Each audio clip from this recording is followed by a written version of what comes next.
Shopify store design করার জন্য কিংবা শপিফাই স্টোর লঞ্চ করার জন্য কোন প্রিমিয়াম থিম আপনার জন্য ভালো হবে কিংবা কোন থিমটা সবচেয়ে বেস্ট, এইটা অনেকেই জানতে চায়। বাট ইউটিউবে এইরকম স্পেসিফিক কোয়েশন আনসার খুব কমই পাওয়া যায়। তো এই জন্যই আমি আমার এই চ্যানেলে রিসেন্টলি শপিফাই নিয়ে ভিডিও দেওয়া শুরু করছি। কারণ আমি অলরেডি 1000+ শপিফাই রিলেভেন্ট ভিডিও আমার ইংলিশ চ্যানেলে আপলোড করছি এবং অনগোয়িং করতেছি, এবং এটা গত 6 বছর ধরে। আর এই চ্যানেলে আমি রিসেন্টলি শুরু করছি শপিফাই নিয়ে কন্টেন্ট দেওয়া, শপিফাই নিয়ে যারা স্টোর ডিজাইন করতে চায়, লঞ্চ করতে চায়, তাদেরকে গাইড করা। সো যাই হোক, এই ভিডিওতে আমি আপনাদেরকে বলবো যে আসলে কোন ফ্রি থিম কিংবা কোন প্রিমিয়াম থিম আপনার জন্য বেস্ট হবে।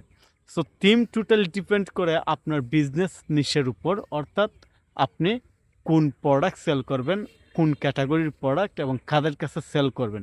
সো এই ধরনের বিষয়গুলো সিলেক্ট করার সময় যদি আপনি মিস্টেক করেন, তাহলে কিন্তু আপনার বিজনেসে বড় ধরনের সমস্যা হবে, গ্রো করতে পারবেন না।